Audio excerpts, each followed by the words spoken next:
Hey, let me show you how I can clean an USB port on the Samsung A26 5G by using the household items. So in this video, I'm going to show you how you can actually do this with the SIM tool.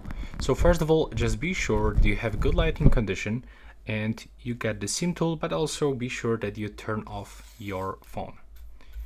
And right now you have to just grab that SIM tool, focus on the slot, and you have to gently try to remove everything that is inside. Just don't break your port, so slowly. Now where you can also insert this inside the port and try to gently swipe from the both sides. There we go.